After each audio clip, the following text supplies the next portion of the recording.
So let's see what the news has in store for us this week.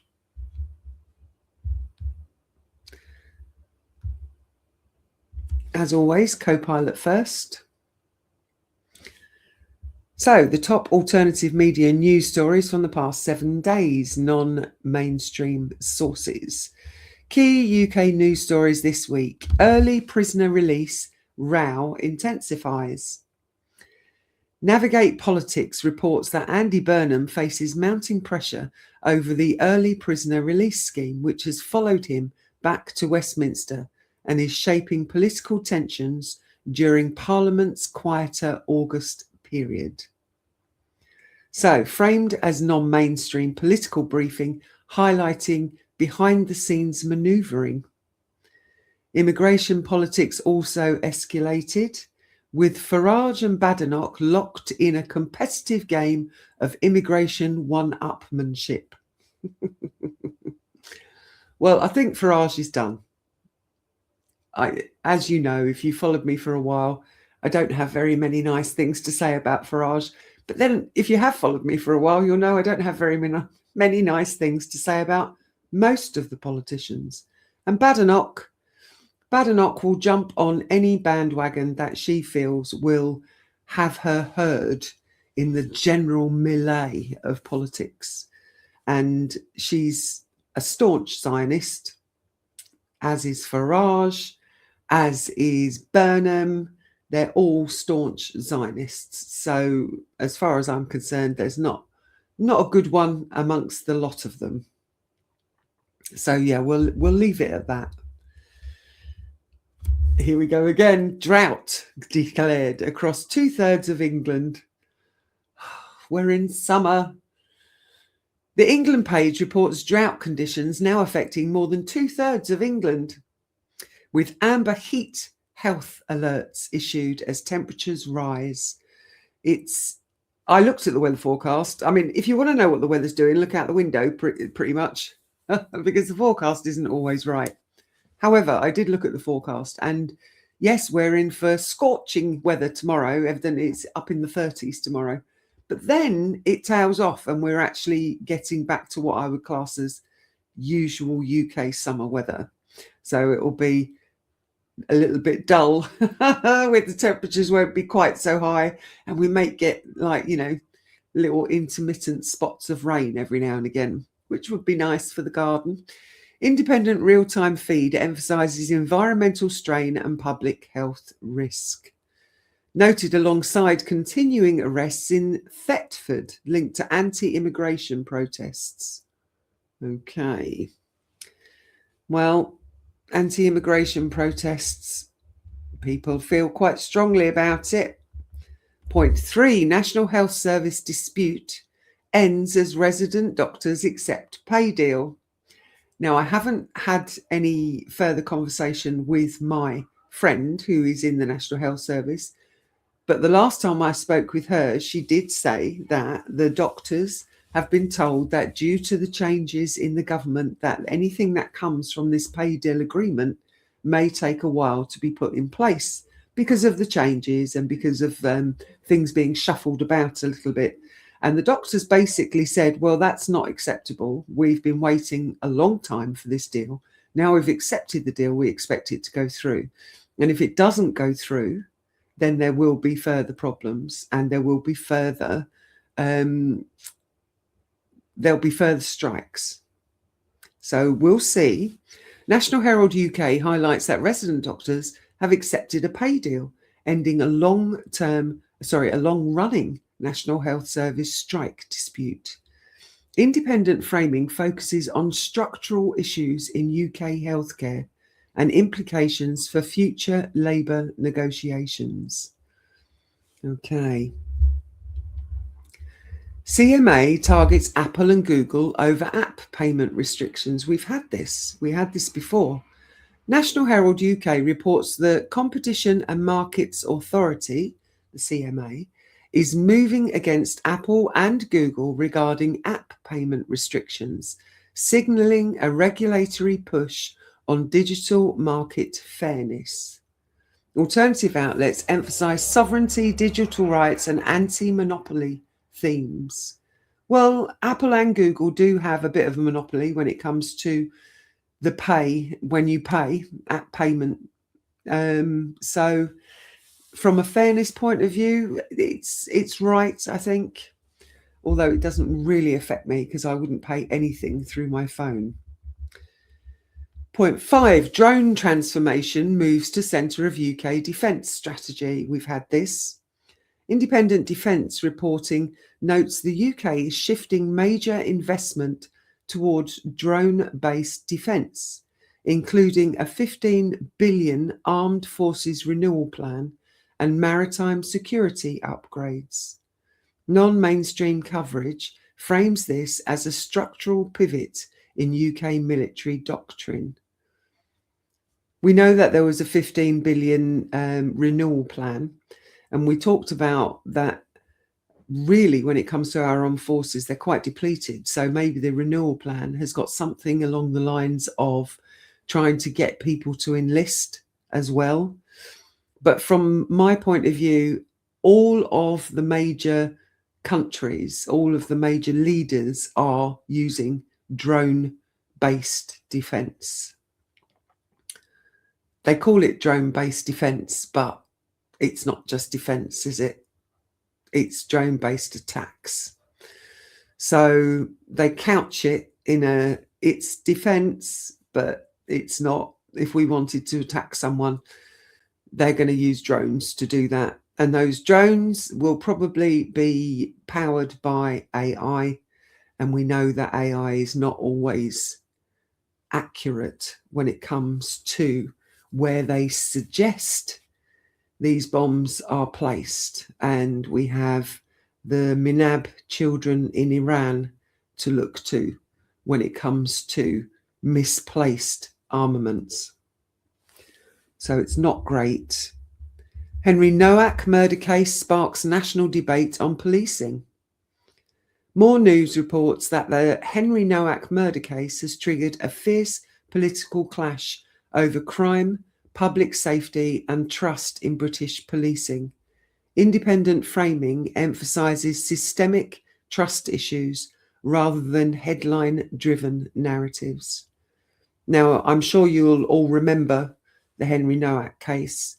The Henry Nowak case was the young man who, whilst bleeding out on the floor in front of the police, was handcuffed behind his back, and nobody really listened to him when he said he'd been stabbed. And yeah, the police weren't very good at doing their job. And the argument is that this was because the person who had raised the complaint, the person who said that they were the ones that had been aggrieved, turned out to be the aggressor and was from a different nationality. So our general consensus when it comes to our policing is it's gone too far now. The police are looking at nationalities and effectively not wanting to be called racist or biased in any way, but that's got in the way of doing what is arguably their job. Regardless of race, regardless of anything like that, the very first instant is to make sure that the situation is clear, and the police didn't do that. And the consequence of that was Henry Nowak bled out on the pavement whilst handcuffed.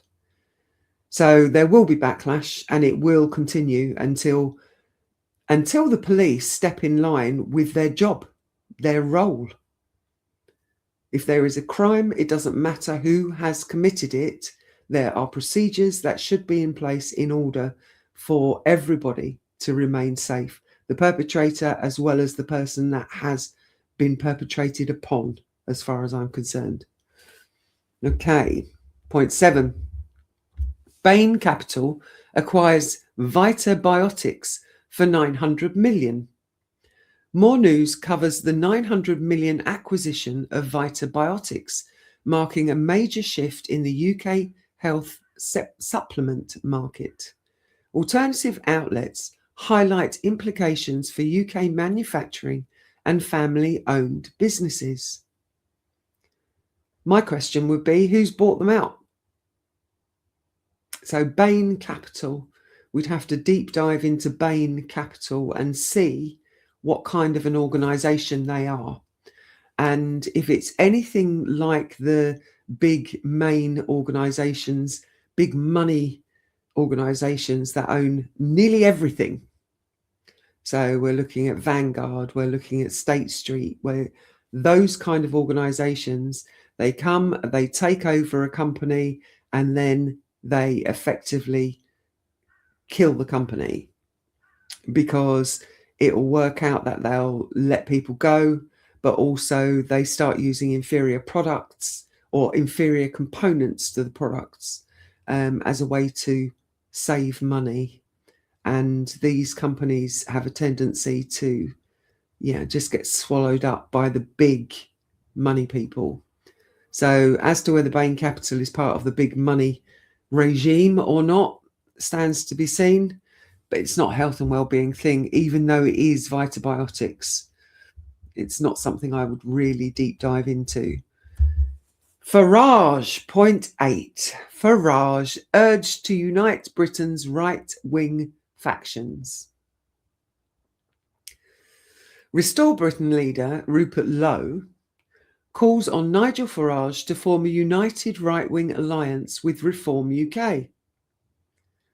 Now, it's interesting because Mr. Lowe actually belonged within, or was within, Reform. And he had a massive bust-up with Farage. And he went his separate ways. And Farage kind of basically said it was because he was very outlandish on certain issues, and he couldn't stand with him anymore, and things like that. So the fact that Rupert Lowe is now asking or calling on Nigel Farage to form a united right-wing alliance with Reform is very interesting. It means that Reform hasn't gained the momentum it had hoped to gain. And that doesn't surprise me at all, because one thing these politicians have not worked out yet, and they will, is that us citizens who make the decisions do not want anybody in power that is favouring a foreign government over our own country. People are voting, and people are sick. They're sick of our politicians putting other countries before our own. And we found out that Rupert Lowe is another Zionist, just as Farage is, just as Badenoch is, just as Burnham is. So yeah, they didn't do as well as they'd hoped. They thought that if they stood up and shouted loud enough about being for Britain, but then we found out that no, they're not for Britain, because Rupert Lowe actually had a post where he said, we must stand by Israel. So, independent political reporting frames this as a strategic move ahead of future electoral battles. And I would imagine that Lowe is couching it in the, you need our help because Reform are going down the hill because of your dodgy financial dealings. Note, this is political analysis, not a prediction. It says, please confirm details with trusted sources. So Copilot's asking me to get trusted sources rather than depend upon Copilot. Okay. Point 9. UK summons Iran envoy over proxy attacks in Europe. More news reports the UK has summoned Iran's senior diplomat in London following alleged proxy attacks in Europe. I like the alleged.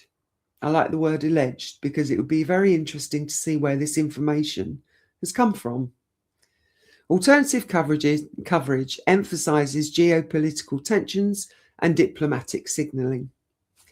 Well, yeah, pretty much, because Iran at the moment have got, well, the US predominantly, but also Israel, because if the US don't follow what Iran wants to do, then Israel is going to be in deep doo-doo. But Iran has basically said that they're not playing games anymore. They've had enough. They've absolutely had enough of the US posturing and saying things that aren't true. They've had enough of Israel ignoring the agreements, and they've put their foot down.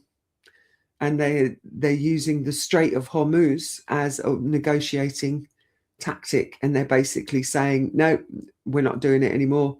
We're not going to enter the theater that the US and Israel have allowed to happen. We're going to put our foot down, and this is what's going to happen. And I think it's something about an unconditional surrender from America, which I thought that was awesome, to be fair.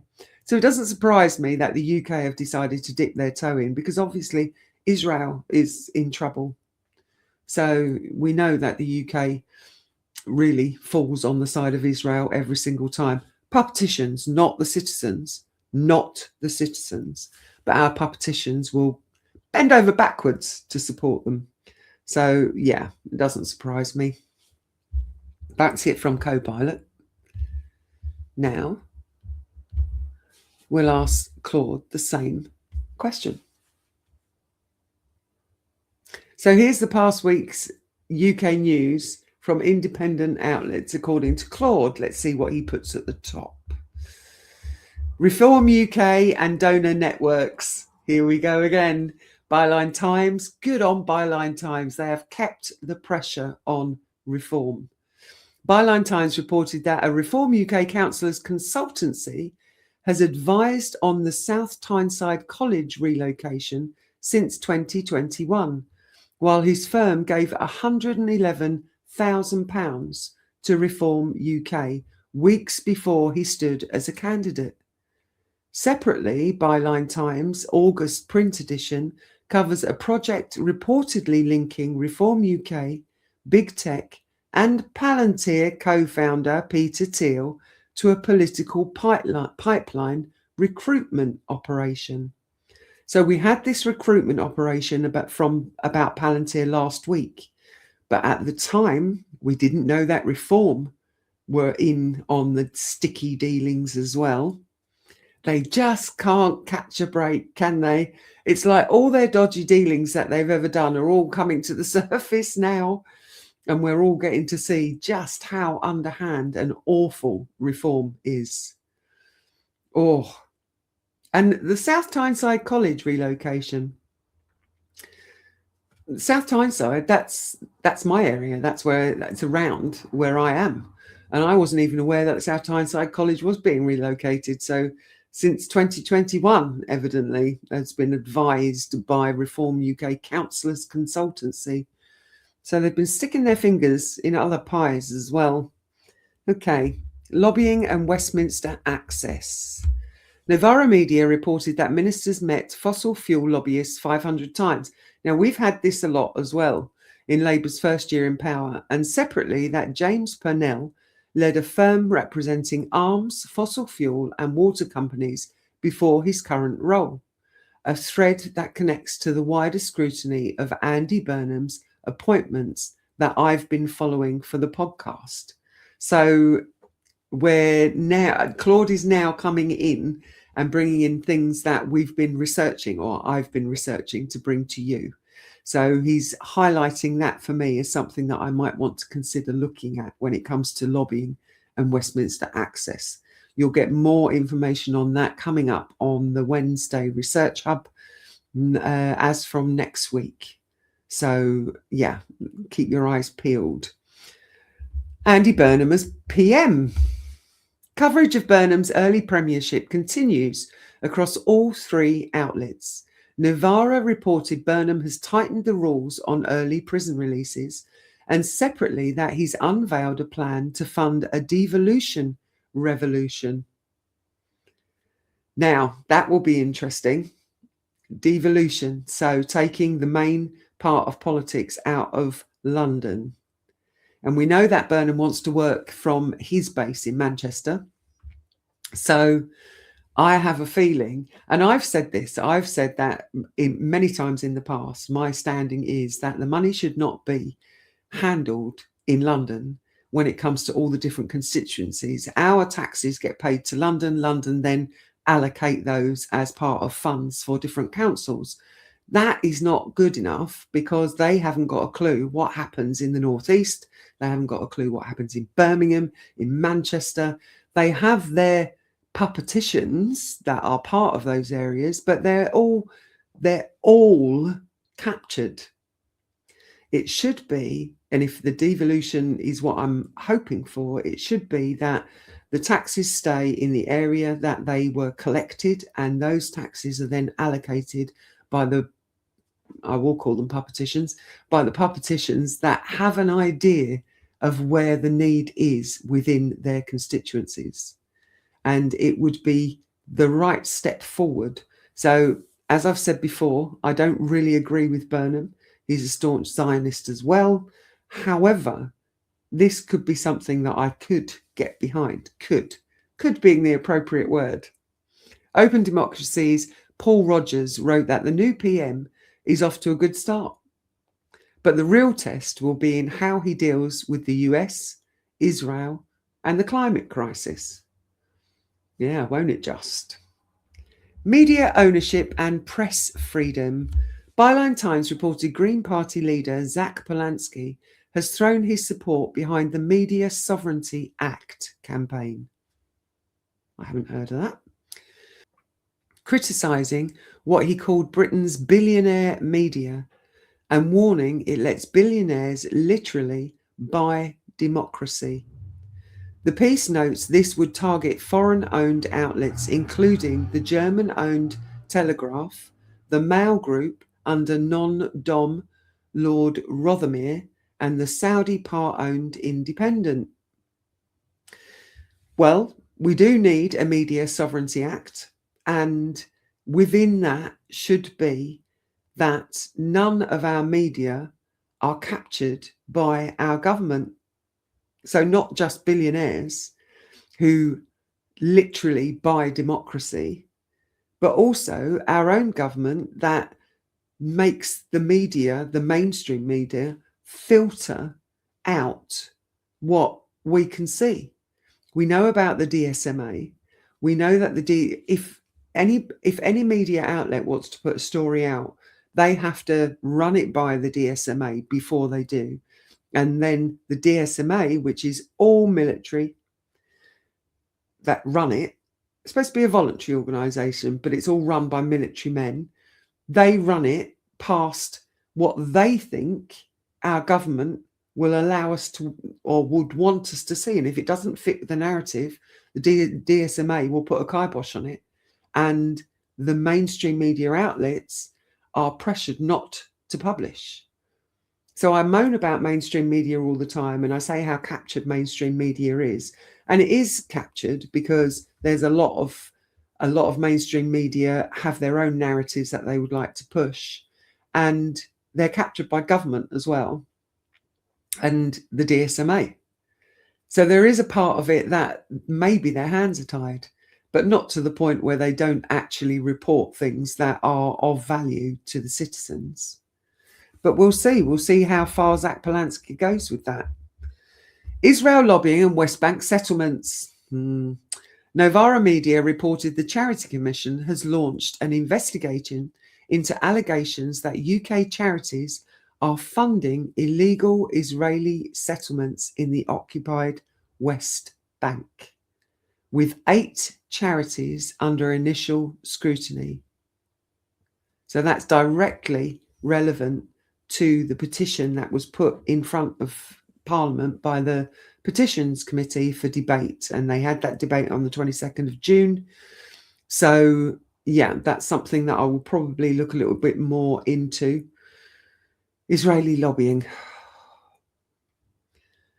Other threads. Open Democracy published a piece on the sustained scrutiny and manufactured controversies faced by Muslims in the UK, and also reported that a UK doctor's watchdog accidentally shared a sexual abuse victim's confidential file with another patient. We had that. We discussed that a couple of weeks ago. Okay, so that's it from Claude. And now we will go and we will ask Grok the same question.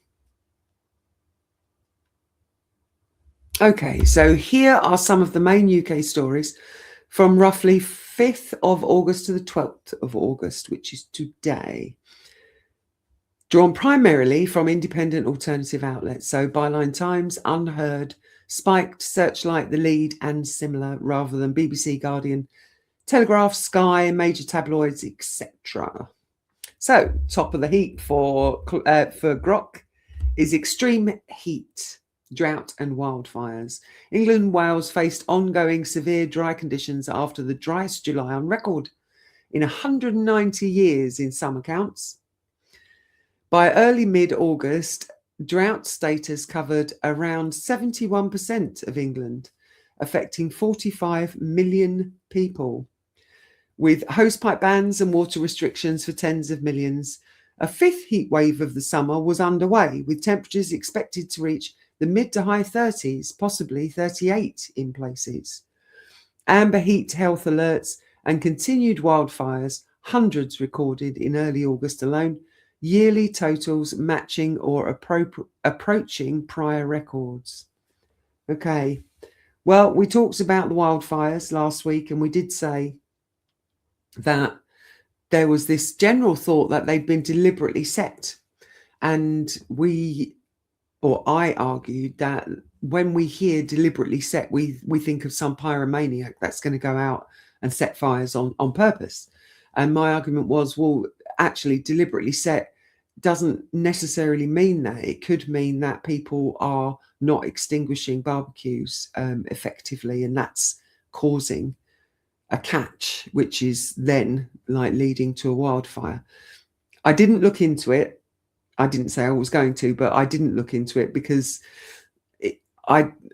from a media point of view, the way they word these things, they're trying to get headlines and they're trying to grab your attention. So they use things like deliberately set as a way to grab your attention, because you think, oh no, that's outrageous, when they don't actually go into detail of what they mean by deliberately set. Prime Minister Andy Burnham chaired a Cobra emergency meeting on the crisis. Discussion included urging retailers to stop selling disposable barbecues due to wildfire risk. So I was right. Independent coverage, e.g. Unheard, highlighted agricultural impacts, falling yields, morale issues for farmers, and longer-term water food security concerns. Okay. Clacton by-election, voting on the 13th of August, which is tomorrow. So that will be Thursday. Nigel Farage, Reform UK, resigned his Clacton seat in early July amid parliamentary standard probes into his undeclared gifts and support, including a large sum linked to a crypto donor and assistance from a convicted fraudster associate. So he resigned over that. He's standing again in the resulting by-election, framing it as people versus the establishment. I love the fact that he keeps doing this, because he is the establishment. So if it is people versus the establishment, then good old Clacton won't vote him back in. Major parties are boycotting, leaving novelty candidate Count Binface as the highest profile opponent, alongside a record number of independent fringe candidates, dozens on the ballot. Polls showed Farage heavily favoured. That's a shame. That's a shame. I would suggest that we need to start looking at our independents much more closely. And when you watch the research, I'm trusting you will, when you watch the Research Hub on next Wednesday, you will find out why I feel that we need to support our independent candidates much more diligently than we are at the moment. I've not really looked at, what a name, Count Binface. I mean, his first name might be Count, or he might be a Count. I'm not sure, because I don't follow it. Okay, Byline Times and others continue scrutinising Reform UK finances, donations, questions around Richard Tice-linked funds and accounts. Mr. Tice is part of the research that's coming up next Wednesday. Look out for that. Internal activist guidance and related figures. Spiked and Unheard ran pieces on migration. Farage reform strategy and broader right-wing dynamics. Okay, poor old Farage. Poor old Farage. Shouldn't be such a dick, should he? Cambridge University Jason Arday case. Cambridge launched or agreed to an independent probe into the appointment of Jason Arday, its youngest ever black professor at the time, who resigned amid plagiarism and related allegations. The university vice-chancellor acknowledged concerns. Unheard, Spiked, and others covered the story extensively as emblematic of deeper issues in university hiring, DEI processes, managerialism, and academic standards. Well, we have spoken about DEI in the past, diversity, equity, and inclusion. And I have said that when it comes to job roles, you can't hire someone if they don't have the ability to do the job. I mean, you stick your DEI up your backside. Like, if somebody can't do the role, then they shouldn't be hired. So that'll be interesting to watch. Okay, other notable items from alternative sources. Reform UK and far-right monitoring. Byline Times reported on Reform accounts donations, activist messaging, don't drink and tweet, and related local figures. Searchlight covered court injunctions against groups such as Raise the Colours and scrutiny of individuals with far-right histories. Migration and borders. Spiked highlighted channel crossings, including larger mega dinghy arrivals, and sovereignty concerns, alongside commentary critical of current policy. Burnham's government critiques. Unheard and Spiked analysed early Burnham moves on devolution, borrowing and economy, prisoner release schemes, policing and related priorities, often sceptical of delivery or direction. Yeah, Mr. Burnham can talk a good talk. As to whether he can actually walk the walk, we will no doubt find out. And no, if he can't, then it will be to our detriment. Crime sentencing. Serial offender Simon Levy received a whole life term for the murders of 2 women and the rape of a third, covered across outlets. Good. I'm glad he got a whole life term. He was obviously found guilty of the murders of 2 women and the rape of a third. So, yeah, he shouldn't ever be allowed to come out into the public again, in my view. A rare solar eclipse was also generating public interest around the 12th of August, partial across most of the UK. Well, that's tonight. That's tonight. And evidently in about an hour and a half, we will have a rare solar eclipse. So don't look at the sun if you're going to try go out and look at it. But you'll feel it. You'll see it anyway. But for now, that is the news for the last 7 days. And always remember, power to the people, because together we rise.